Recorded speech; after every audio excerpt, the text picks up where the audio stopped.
The hall of the azure-crowned fortress shimmered with blue crystal light as the young alien princess entered with her escort. She moved with a confidence sharpened by privilege and polished by tradition. At 19 cycles, she was already known for a sharp tongue and a temper that flashed like the twin suns over her world. Her name was Lyra, and she was the only heir of the Solari Dominion, a realm that valued beauty, grace, and the ability to command without fear. Her people considered humans primitive, impulsive, and amusing when they tried to imitate the elegance of the Solari. Across the hall stood the lone human soldier assigned as her protective liaison. His name was Ray. He wore the heavy plates of the Interworld Peace Guard, a suit designed not only to endure the elements of foreign worlds, but to stand firm even when diplomacy failed. He was tall, with a calm presence and a quiet posture that differed from the stiff formality of Solari guards. Humans were often treated as backup in diplomatic events on this world, but Ray did not seem bothered by it. He watched, listened, and responded only when needed. Lyra's eyes narrowed the moment she saw him. She had been told humans looked humble and acted humbler, yet this one seemed unconcerned with her presence. She had been trained to expect admiration, or at least nervous respect. Instead, he stood like a mountain, steady and uninterested in royal theatrics. Her irritation sparked. Why do they keep sending humans as escorts? She muttered loud enough for the hall to hear. They are slow and noisy in those metal shells. I could outrun one in ceremonial sandals. Several Solari guards smirked. They enjoyed their princesses. Sharp remarks. Ray gave no reaction. His gaze remained on the room, scanning for threats. Lyra stepped closer and circled him with the slow confidence of a predator evaluating unfamiliar prey. "Do you even understand our customs?" she asked. "Or do you just stand there doing nothing all day?" Ray answered with the same even tone he used in every situation. "My role is protection. I will act if you are in danger." She scoffed. "Act when you are in danger, you mean?" "Humans panic easily, so I suppose you would hide behind us while pretending to guard." Still no reaction, not even irritation. This only fueled her annoyance. She had grown up surrounded by people who reacted instantly to her displeasure. This soldier's silence felt like disrespect.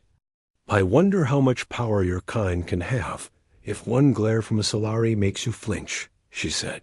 Ray paused and turned his helmet toward her. His voice was calm. "Princess, with respect, I did not flinch." "Bold claim," she said, while lifting her chin. "Show me then. Remove your helmet. Let me see this fearless human expression." The Solari guards leaned in, eager for entertainment. Humans usually avoided direct confrontation with royalty. Ray stood silent for a moment. Then without a word he reached up and removed his helmet. His face was calm and open. No sign of fear, no sign of resentment. Just a steady gaze that made several guards shift uneasily. Lyra blinked. She had expected discomfort or trembling lips. Instead, she saw a soldier who looked tired but focused, someone who had been through storms harder. Then royal remarks. He placed the helmet on the ground with deliberate care. Then he unlocked the chest plate. The heavy metal fell with a controlled thud. Piece by piece he removed every part of his armor until he stood in only his duty uniform, simple cloth designed for movement rather than protection. Gasps scattered through the hall. Lyra stared at him, unsure how to interpret the act. Humans were not supposed to abandon their armor without command. "What are you doing?" she asked. Ray bowed slightly. "You wish to judge without the armor. Very well. Armor or no armor, I am the same." "Are you refusing your role?" she asked, confused. "I am stepping away from it," he replied. "If my presence offends you, then I remove myself." He turned around and walked toward the exit with calm steps. No anger, No dramatic gestures. He simply walked away. For a moment, the hall fell silent. Lyra felt her chest tighten with a feeling she had not expected.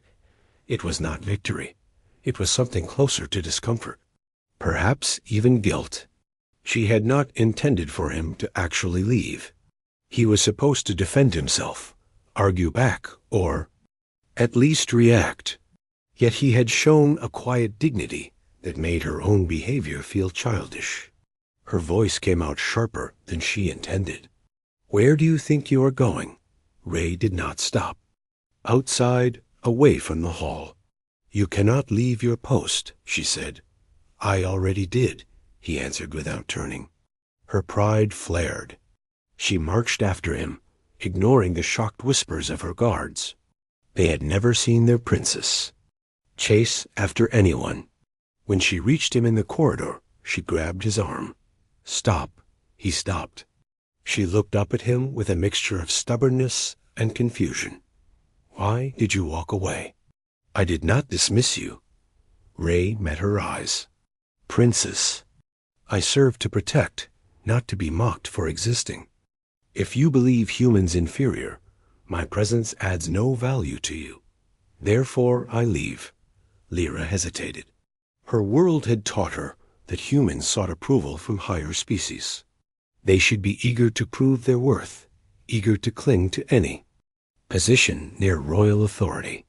Yet this soldier walked away the moment he felt unnecessary. "Do you not want this assignment?" she asked. Ray answered honestly. "Want is not relevant. Duty is." This simple answer unsettled her. Duty on her world often masked ambition or fear. His tone carried neither. She crossed her arms. "You gave up your armor in a royal hall. That is near an insult. I removed it because you asked to see the human behind the metal. Now you have." Something in her expression softened. For the first time since their meeting, she saw him not as a representative of a species, but as an individual. His calmness did not feel like indifference anymore. It felt like strength born from battles she could not imagine. She exhaled. "I did not ask you to abandon your post. You pushed me to." She flinched. Honest words were rare in her world. Most people shaped their speech to please her. Ray spoke with clarity, without fear of consequence. She lowered her gaze slightly. "Perhaps I did." Ray blinked, almost surprised to hear humility from her. However, he said nothing. Lyra took a moment to examine his uniform.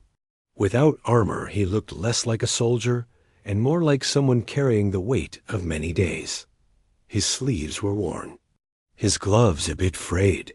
He looked like someone who had worked hard long before arriving at the Solari Dominion. "Your people fight without enhancements," she said quietly. "How do you survive conflicts?" Ray answered simply. "By standing together. By not stepping on eyes. By respecting those who fight beside us." Her cheeks heated. She understood the message. "I see." Ray waited. After a long breath, she asked, "Will you return to your post?" "Do you want me to return?" he asked. The question struck her. No one had ever asked her what she wanted in this way. It forced her to acknowledge the childishness of her earlier behavior.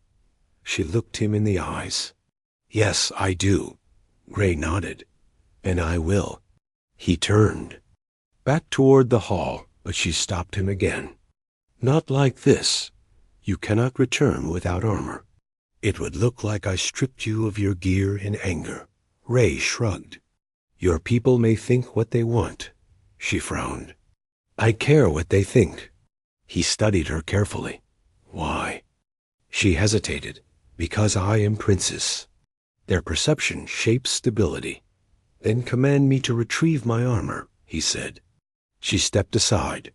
"Retrieve your armor." Ray returned to the hall, where all eyes shifted toward him. He picked up each piece of armor and secured it with steady motions. The guards watched, unsure whether the princess had punished or forgiven him. Lyra followed him with a composed expression, though her thoughts wrestled with her earlier behavior. When Ray stood fully armored again, the hall regained order. The guards resumed their posts.